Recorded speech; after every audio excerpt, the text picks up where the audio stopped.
Oke, saya nunggu teman-temannya. Hari kan nasional kan.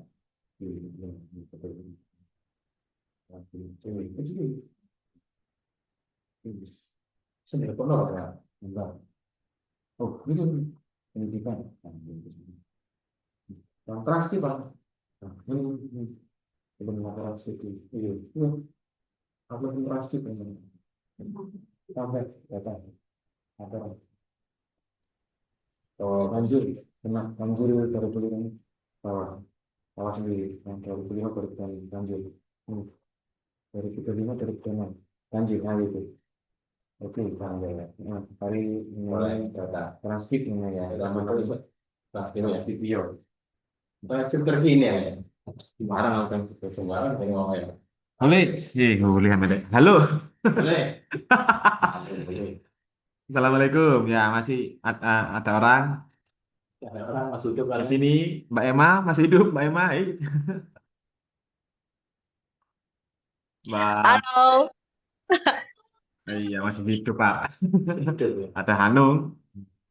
Oke, wes gini aja. Kalau nanti hari Jumat itu kamu nggak cukup waktunya, soalnya saya ganti ya. Nah, untuk eh, tapi tetap nanti saya kawal kamu untuk menulis cerpennya ini. Kalau nggak sempet nanti setelah UAS. Ya, oke. Kamu cukup ini aja, menentukan topik yang akan kamu tulis apa. Pertama, tema yang ingin kamu tulis temanya tentang apa. Temanya tentang apa? Tentu hal-hal yang sangat aktual yang FYP gitu ya katanya Arif Brata. Biar FYP gimana lagunya? Ya yang sedang hangat sekarang itu apa gitu ya. Misalkan isu-isu lingkungan ya kayak di Tamiang Aceh kemarin. Diangkat aja. Terus kamu tulis topiknya kalau prosedur evakuasi korban bencana banjir, misalkan begitu temanya di Tamiang Aceh atau di Sumatera gitu ya kan lingkungan. Isu-isu viral lagi, apalagi yang terkini gitu ya. Kalau nggak viral kan sekarang kan post-truth ya tentu nggak bisa kita kalau nggak mengaitkan dengan hal-hal yang sekarang lagi ini. Atau sekaligus, sekalian hal-hal yang sangat langka, temanya tentang hal-hal yang sangat langka yang belum pernah ditemui dan unik gitu ya. Ya, atau yang viral atau yang unik gitu ya. Contoh hal-hal yang unik ya, yang di tempat yang lain nggak ada gitu ya. Eh, apa ya? Misalkan setelah banjir ini kalau dicontohkan di sini ya, setelah banjir muncul jamur zombie misalkan. Akhirnya orang mati nah, akibat banjir itu. Nah ini kan menarik ya, penyakit yang belum ditemui misalkan, penyakit. eh, ya ini kan tema yang ngusung hal-hal yang langka. Ya teman-teman baru gitu. Topik-topik baru bisa juga dilahirkan dari riset gitu ya. Apa ya contohnya ya? Apa ya? Ada saran Mbak Emma? Kamu sudah punya ide? Biasanya kamu punya ide ini. Tadi Pak Ekil mengidekan anu Pak, poin. selama Pak Iqbal bicara tadi, ide saya udah ngumpul tiga, Pak. Tak pikir aku iki ngomong dewe, aku mau alhamdulillah bermanfaat. Sudah ngumpul tiga. Mbak Hanung, Hanung. Nggak ada. Mbak Hanung, sembarang wes pokoknya ono Mbak Hanung. Aduh. Hmm. Sering ini ya, sering-sering ah, sering-sering baca ya. Nah, ini ada kesalahan memilih topik ini. Topik ini kan yang pertama ya, memilih tema itu ya. Kesalahannya itu terlalu basi, terlalu ketinggalan zaman. Redaksinya kan sekarang kan zamannya kan yang FYP itu apa, tapi kamu tiba-tiba masih mengungkit-ungkit masa lalu yang sudah zaman dahulu. Misalkan eh, sudah basi ya, misalkan apa ya? Ya kayak banjir di Tamiang kan sudah selesai itu ya, sudah nggak FYP, itu sudah jadi sudah ini nggak bagus lagi. Tuh, yang isu-isu nasional tentang apa misalkan ya, yang terkini ya temanya ya tentang peperangan misalkan Perang Dunia Tiga ini kan lagi hangat-hangat perang. Greenland gitu kan, wah keren itu, jadikan topik itu. Iya kan, sukanya Pak Irfan itu. Greenland, Perang Dunia Tiga, Donald Trump. Wah, jadi cerpen itu Pak Iqlil. Nah, yang penting temanya nggak usah yang ini ya, yang kontemporer aja, yang terkini-terkini aja, jangan yang lalu-lalu gitu ya. Terus topiknya terlalu luas, kata-katanya itu topik temanya yang digunakan itu terlalu luas. Jadi eh, misalkan ya, contohnya di sini, eh, alasan orang berbuat jahat, kan ini kan masih umum, ya, kurang spesifik. Apa yang maksudnya itu orang alasan orang berbuat jahat ini? Dan ini eh, kurang jelas, kurang spesifik. Atau cara mengatasi kejahatan. Ini ngomongnya tema kan ya, topik atau tema ya, belum yang belum terjadi ya. Ini agak formal, ini untuk pendidikan. Kalau Pak Il tadi kan pemanggil goni, lelaki itu pemanggil goni, ah, temannya Pak Evan ini juga tema yang diambil itu apa sosok figur wanita bersulur rambut, bener Pak ya? Wanita bersulur karena dia terinspirasi oleh beringin yang ada sulur-sulurnya itu loh. Itu datang, ingat aku Pak ini apa pernah cerita gitu Pak apa si Fatoni itu sama Pak Irfan itu gitu. Atau eh, gaji seorang janda tadi. Apa bukan gaji apa tadi itu? Bukan gaji, apa sih istilahnya? Gaji pensiunan seorang janda. Ada temannya Pak Ikel apa pernah Paman nulis cerpen begitu karena tetangganya janda nulis cerpen tentang gaji pensiunan seorang janda. Macam-macam ya. Atau tadi itu wanita bongkok di tepi kerumput karena dia orang kerumput, akhirnya dia nulis wanita yang apa selalu menunduk, jalannya selalu melihat ke bawah. Paling dia sambil cari uang ada yang jatuh gitu paling ya. Ya, macam-macam itu. Itu kalau objek. Kalau terlalu luas, kurang spesifik kayak modus kejahatan, hukuman bagi penjahat atau apa ya?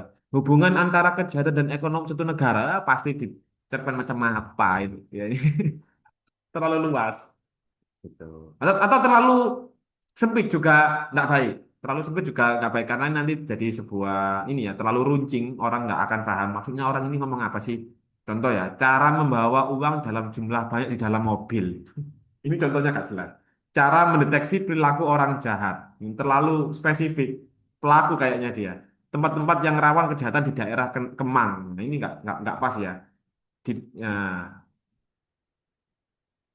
Ah, intinya kesalahan-kesalahan itu ini sering terjadi.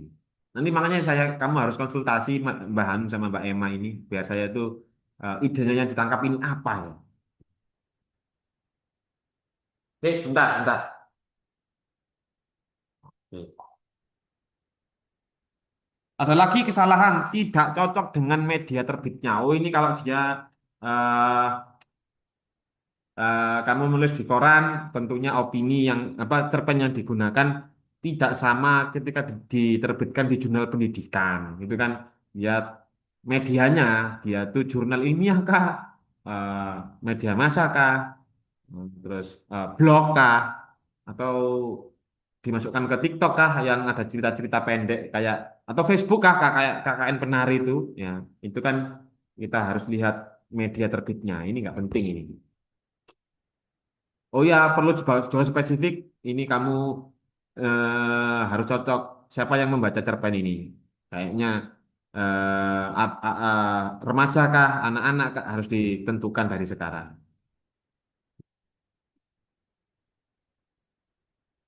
Oke, sudah itu topik ya. Tentang topik kayaknya sudah jelas sekali. Sekarang judul.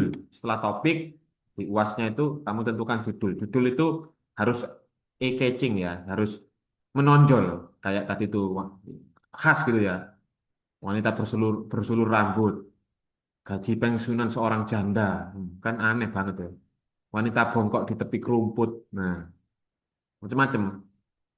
Kalau teman-teman terlalu general, terlalu tidak spesifik, kayak tadi itu ya, modus kejahatan eh, pencurian begal di daerah Pasuruan, misalkan begitu. Ya kurang, kurang, kurang. Semua orangnya tahu modusnya gitu ya. Kurang, kurang lah, kurang, kurang. Tanya Pak Irfan kurang. Ya, judul ini harus mencerminkan dan khas. Penting karena itu adalah pintu gerbang menuju orang itu mau baca apa tidak. Kalau judulnya itu tidak baik, tentunya tidak orang akan malas membacanya. Caranya merumuskan judul. Pertama, menggambarkan isi. Judul harus menggambarkan isi. Nah, ininya kan headernya itu, papan namanya dari sebuah cerita. Gedungnya, kalau kita kan gedungnya Alhambra, itu judulnya. Nah, terus harus menarik, ya tahu ini, memang harus menarik. Ringkas, pendek aja, jangan panjang-panjang. Betul ya. Terus marketable. Saya nggak tahu ini anak muda ini yang sekarang FYP itu, yang FYP kan ada kayak hashtag gitu ya Mbak Hanung ya, di TikTok atau di Instagram atau apalah. Yang sekarang menarik itu kayaknya yang ini ya, yang sering muncul itu ya, yang di TikTok TikTok yang FYP itu yang CEO itu ya. Apa yang FYP Mbak Hanung? Saya tak buka TikTok tuh apa yang ini yang lagi FYP. Tahu dari mana itu ya FYP apa tidak itu ya? Itu kok nggak tahu. Oh, aduh, aduh, aduh, aduh, aduh. Agen Mossad yang dieksekusi. Kok ngono? Apa FYP ku? Teddy Perdiana sekarang. Oh ini. Apa ini? Koptu Herman Bukit. Apa sih? Gak paham Pak itu. Klarifikasi pengambil amplop pengantin. Oh, apa mana? KDM lihat Ibu Erika Fortuner. Oh, no mana? FYP ini gak jelas ini ya.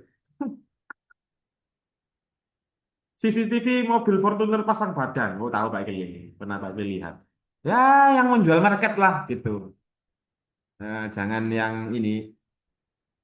Kan tujuannya biar orang membaca kan ya. Jangan bikin orang marah-marah, Mbak Emma.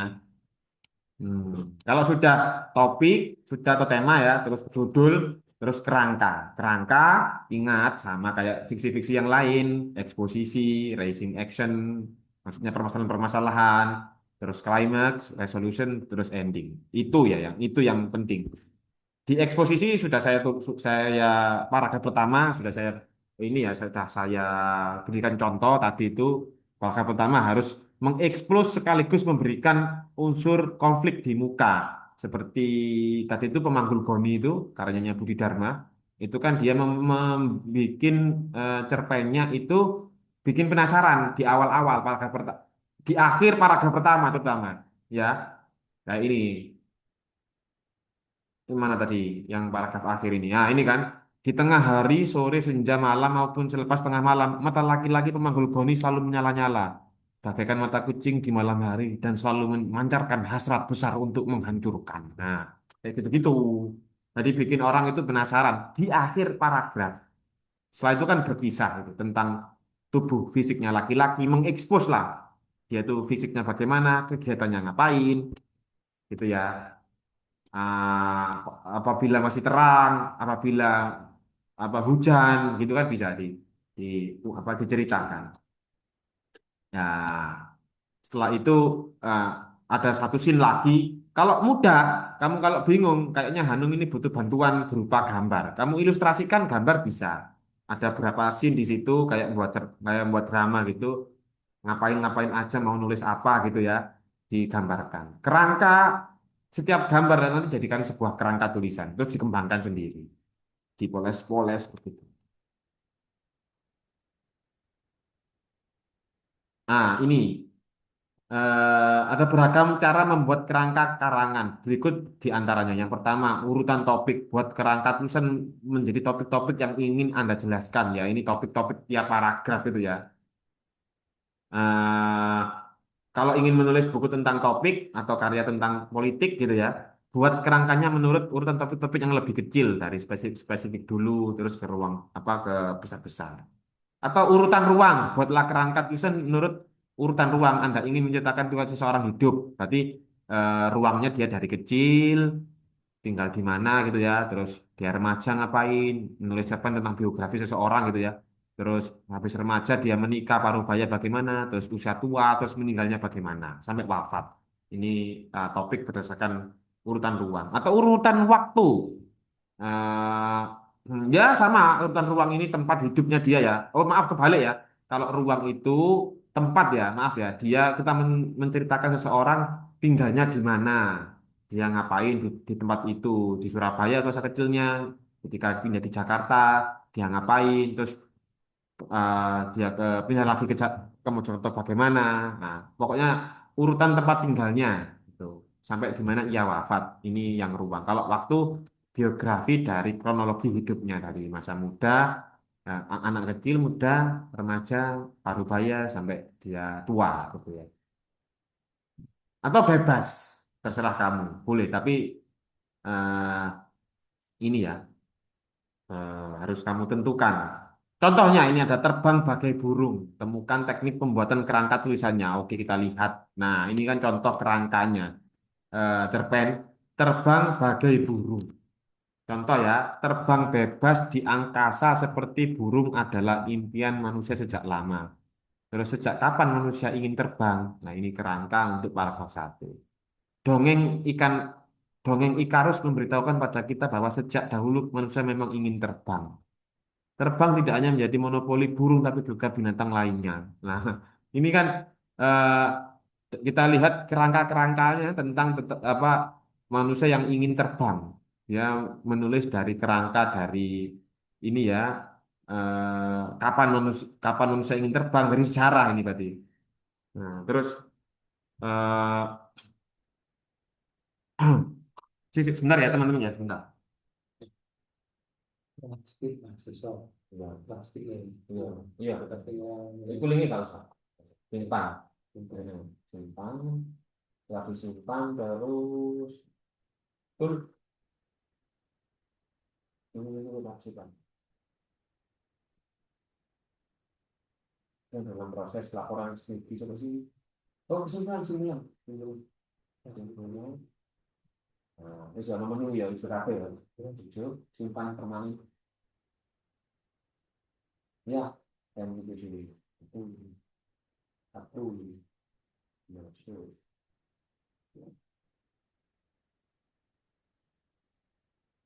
Oke, sudah selesai. terus kemarin nggak bisa ngomong. Habis ini hubungi. Wis aku harus hubungi tadi. Itu berarti bisa dengan sopo Pak Arsiwat Pak Sampun. Itu di setting Mbak Nur. Setelah Pak Narsiwat berkenan, Sampun menunjukkan ke Pak Nur ini sebenarnya penilaian kita foto ya. ya betul. Alhamdulillah sampun maksimal. Ya, itu ya PR-nya kamu buat topik, ingat ya buat topik, terus buat judul, buat kerangka. Kerangkanya nanti saya baca sedikit aja, saya nggak mau membebankan teman-teman karena memang ini kemarin banyak liburnya, Mbak Emma dan Mbak Anu. Setelah itu pelan-pelan ya, kita eh, setelah ada kerangka, kita kan harus menyusun sebuah paragraf. Tentunya menyusun paragraf ini dimulai dari menyusun sebuah kalimat yang baik. Nah, ini langkah-langkah menyusun kalimat ini seperti ini. Pertama, nah, kalimat yang disusun harus lengkap bagian-bagiannya, harus utuh, ada SPOK-nya, nggak boleh dipotong-potong.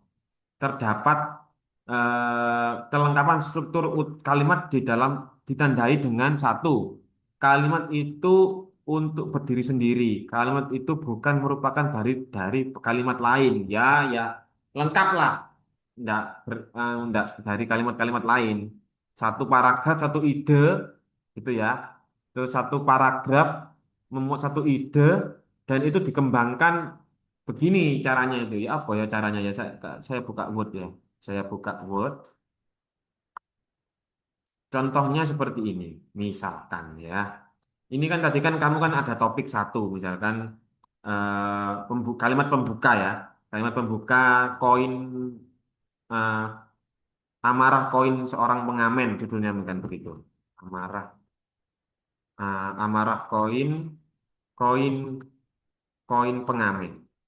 Pengamen Kemang kan begitu. Amarah ya. Amarah koin pengamen Kemang. Ya kan?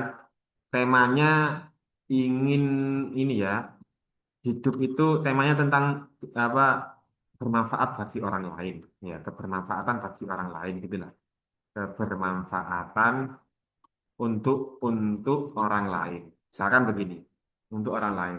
Judulnya amarah koin pengamen kemang. Nah, misalkan ya. Nah, untuk kalimat pertama ini kan kita menjelaskan membuat para kerangka kerangka dulu. Kerangkanya ini kan di sini kan untuk mengenalkan mengekspos ini ya, mengekspos koin ini di tangan pengamen gitu ya. Berarti kan eh, pengamen pe, pengamen jalanan menggenggam erat koin ya, koin untuk memetik memetik gawai gitar gitar tua. Seperti begitu. Nah, ini nanti kan kita jelaskan pengamen jalanan menggenggam erat koin untuk agar dibuat ini nggak apa salah-salah ya nanti dibetulkan bawah-bawah nggak usah diempet-empet gitu nulis itu ya langsung aja di apa ada ide untuk mengenalkan sebuah koin ini dimulai dari ide pokok seperti ini. Nah kan kita nanti bisa menjelaskan kenapa kok dipegang erat kuat. Oh ternyata ini untuk genjreng. Oh ternyata koinnya ini tuh eh, apa apa koin apa dengan mata uang koin 500. Misalkan 500 itu gambarnya apa ya teman-teman ya? 500 itu gambarnya apa? Satu sisi dua sisi kan dia kan satu sisinya gambarnya mata uangnya itu kayaknya gambarnya berupa ini deh pohon deh ya pohon pohon apa itu ya atau jangan-jangan jangan 500 yang 1000 itu loh ada pohon kurmanya itu loh.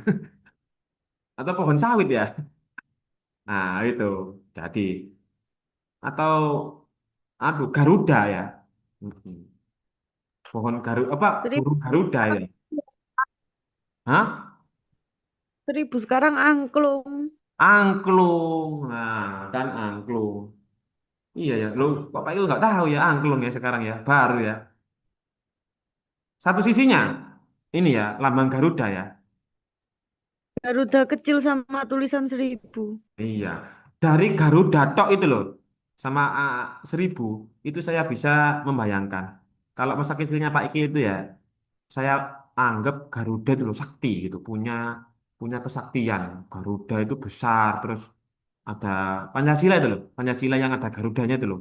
Kok lebar begitu ya, gitu kan. Itu kan bisa dijadikan ide untuk menulis mendeskripsikan mata uang koin yang ada garudanya itu sakral, sakti gitu ya. Awalnya, nanti nanti di akhir-akhir menuju klimaks kita ngomong kalau Garuda itu sekarang nggak dihargai, Pancasila itu nggak dihargai, kan bisa begitu. Yang penting kan ide, yang penting kan ide, itu teman-teman. Nah ini kan nanti kan dijelaskan secara spesifik. Nah, bukti bukti kalau koin-koin ini penting, nah, penting dan berharga meskipun meskipun dianggap remeh. Itu teman-teman. Itu ya, nanti semakin dijelaskan semakin bagus.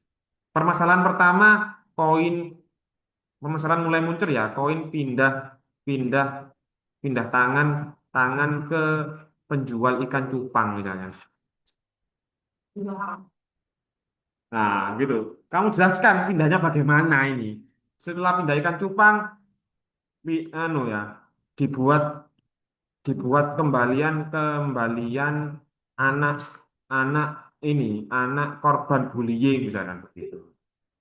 Atau anak anak CEO penjual penjual apa batu giok.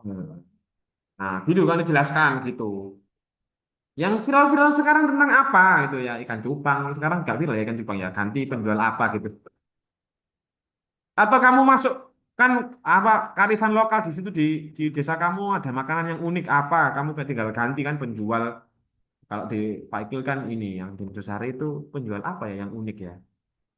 Oh, penjual Lek gondang ini lek gondang ini ono dapur kue misalkan.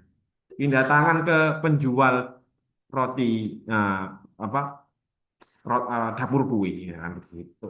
Tinggal kita idenya itu dihubung-hubungkan dengan kearifan lokal di daerah kamu masing-masing gitu. Ini kan tinggal jelaskan aja jadi cerpen dah. Mudah sekali. Apa kesulitannya ya kira-kira ya teman-teman? Apa kesulitannya Mbak Emma? Membuat ini ya, membuat kalimat jadi paragraf ini ya. kesulitan. Nggak sulit sih Pak kalau ada ide sama kerangkanya. Iyo, kalau sudah ada kerangka kan kita kan akhirnya tidak melebar kemana-mana, itu kan biasanya kan kelebihan ide, bahkan bisa kelebihan ide, kontrolnya ya kerangka.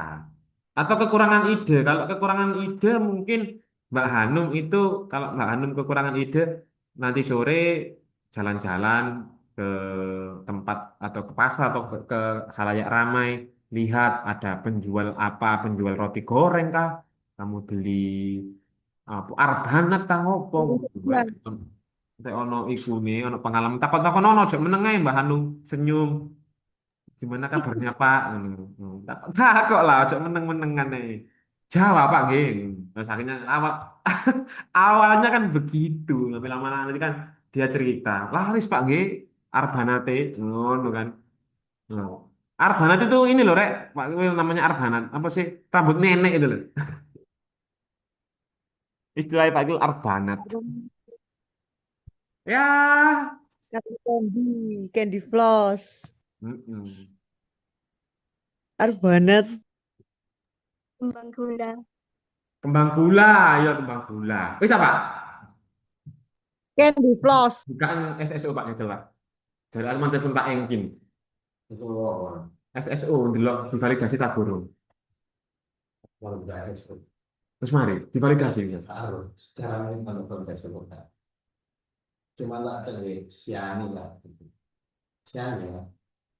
Dari Pak Engkin SPK itu otomatis bro. Loh, kok sedang dalam proses bro? Ini kok aja.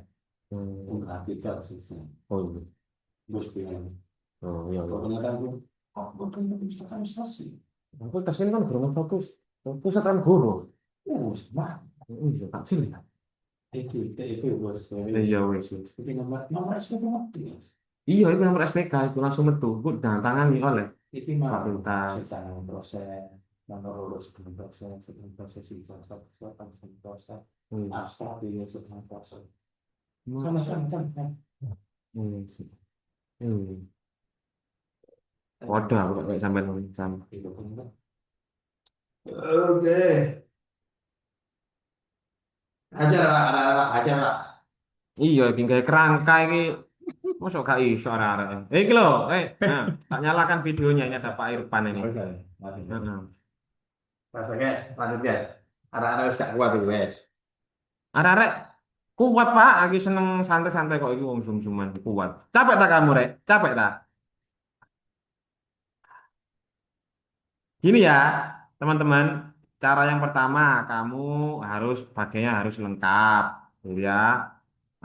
Contoh kalimat tak lengkap dan kalimat lengkap seperti ini.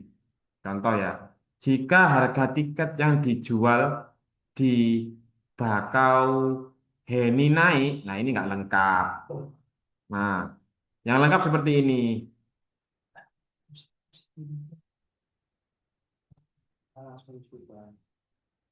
Makanya perhitungnya itu tidak tanggung, langsung otomatis.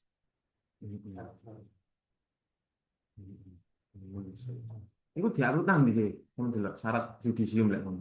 Syarat SPK. Jika harga tiket di Bakauheni naik, maka arus barang dari Lampung akan berkurang. Ini contoh yang lengkap, satu full ini. Siapa yang nggak tahu ini? Ya tahu dong. Ya, lah ini penting ini. Ini yang sering dilakukan oleh penulis-penulis ya. Harus memiliki kesepadanan. Yang dimaksud kesepadanan adalah adanya keseimbangan antara gagasan dan struktur kalimat yang digunakan. Kesepadanan kalimat ini ditandai oleh hal-hal berikut. A. Tidak terdapat kata tugas di depan subjek. Contohnya begini. Ini salah ini. Bagi wirausahawan muda, banyak belajar dari kesalahan pemasaran sebelumnya. Nah, ini kan nggak jelas. Bagi ini kan kata tugas ya. Harusnya ya subjek aja. Wirausahawan muda harus banyak belajar dari kesalahan pemasaran sebelumnya. Nah, ini yang benar. Tidak terdapat subjek ganda, penambahan beton penahan air, kontraktor banyak menggunakan. Nah, ini kan artinya kan subjek ganda ini ambigu. Harusnya seperti ini.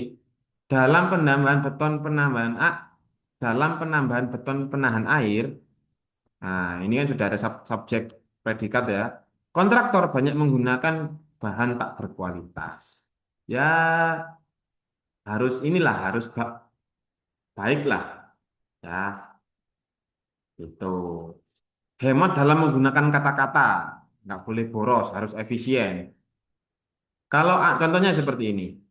Tidak terjadi pengulangan subjek kalimat. Contohnya, kalau Anda sanggup membongkar rahasia ini, Anda akan mendapatkan sensasi yang luar biasa. Ke double menggunakan Anda. Harusnya lebih efisien seperti ini. Kalau Anda sanggup membongkar rahasia ini, aduh mau habis lagi. 10 menit lagi habis. Akan mendapatkan sensasi yang luar biasa. Tidak terjadi pengulangan subjek. Tidak menggunakan subordinat pada hiponimi kata. Contohnya ya, subordinat itu seperti apa? Misteri ikan paus ternyata bisa menjadi tema cerita yang cukup menarik. Ini menggunakan hiponimi, ikan paus. Ini menggunakan hiponimi ya. Misteri paus ternyata bisa menjadi tema cerita yang cukup menarik. Nah, ikan paus ini kan tidak penting, hapus saja. Misteri paus ternyata gitu langsung. Harus efisien, harus hemat. Tidak menggunakan kata-kata sinonim.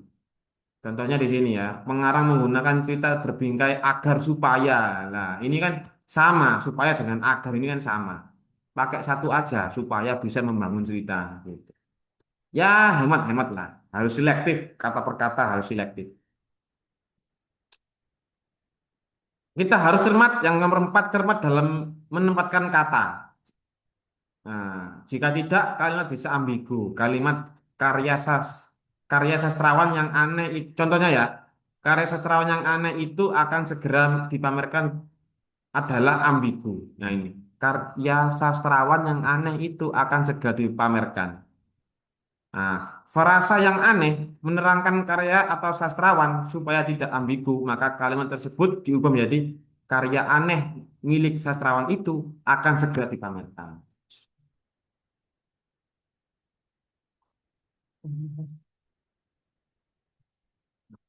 Sudah berekspektasi sudah klausul. Alhamdulillah. 10 menit lagi, 7 menit, 7 menit, 7 menit lagi. Gitu ya, teman-teman ya. Oke, tidak rancu ya, ini syarat-syaratnya. Ini klise aja ya. Eh, Bisa sedia. Aku sudah tahu. SPK-nya muncul, tapi ini perlu dicetak oleh petugas judisial. iya, turun di ACC lah. Cetak from judisial, terus muncul deh. Karena ada terdapat di protokol beberapa akan muncul saat kesehatan tinggal itu sudah selesai. Kita bahaya pertama bahaya bullying. Ya, oh ini, teman-teman ya. Tadi kan kalimat sudah ya. Terus saya mau menjelaskan paragraf sebenarnya. Lah, paragraf ini kan itu kan gabungan dari kalimat ya. Kalimat itu tentunya ada strukturnya yang baik. Meskipun terlihat rancu, kalimat itu sebenarnya ada polanya. Ya, yang pertama harus ada topik ya atau gagasan utama dalam sebuah paragraf. Ini penting ini, topik sama gagasan utama, ide pokok itu loh dalam sebuah paragraf. Terus diikuti oleh kalimat pendukung atau fakta-fakta yang mendukung ide pokok. Kita coba kita lihat punyanya Pak Budi Dharma ini.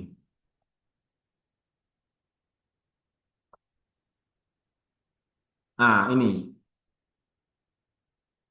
dia kan eh, contoh kalimat inilah kita ngawur aja ya. Apabila masih terang, ini masih menerangkan laki-laki pemanggul goni ya. Ini kan ide pokoknya kan ketika masih terang, maksudnya masih siang gitu ya. Beberapa kali laki-laki pemanggul goni membaur dengan orang-orang yang menunggu bus sambil menembakkan matanya ke arah Karmain. Karmain ini karakter utama tadi itu ya. Tapi ketika Karmain tiba di tempat orang-orang yang menunggu bus, laki-laki pemanggul goni sudah tidak ada dan orang pasti menggelengkan kepala apabila mereka ditanya, apakah tadi mereka menyaksikan ada laki-laki pemanggul goni? Ini kan ide ya, ide kalau masih terang itu ngapain sih?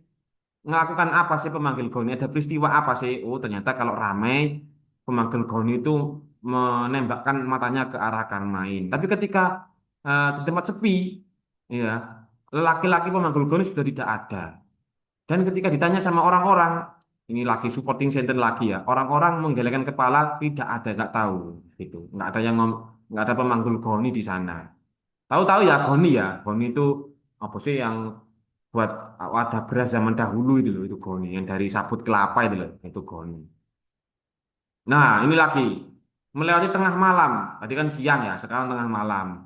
Nah, ini kan jelaskan di tengah malam itu pemanggul goni sama Karmain itu loh, ada peristiwa apa saja.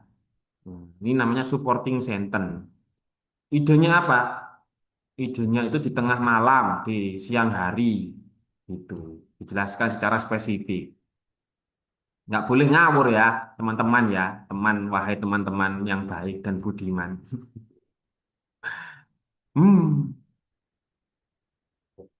Syarat paragraf yang baik memiliki ide coherence ya.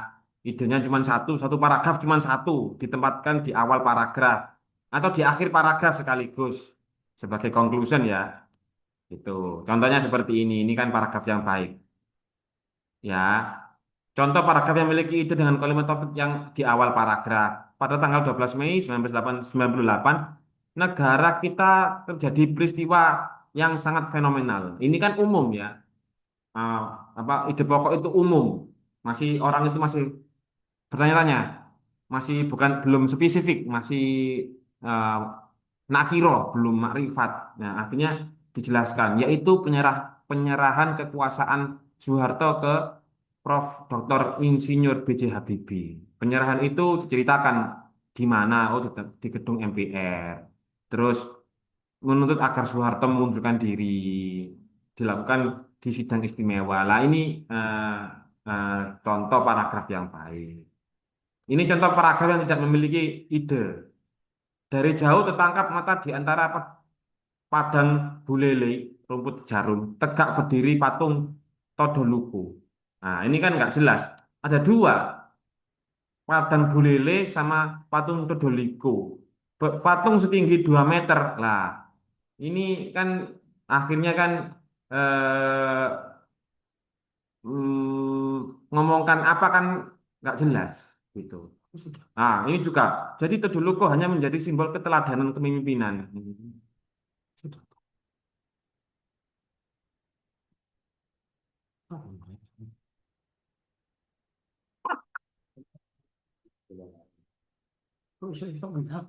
Oh iya. Pasang foto oh Mas ini depan hitam putih kita hitam putih terus ini Mm-mm. gitu punya foto hitam putih ini ada itu.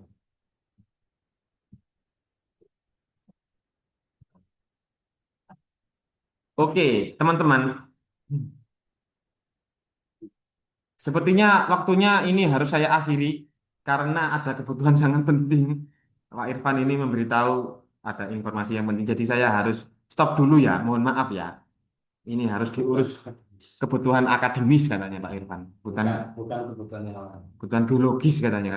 Akademis Akademis. memang serius akademis ada kaitannya dengan kuliah ini. Ada kaitannya dengan ini ya, kelulusan ya.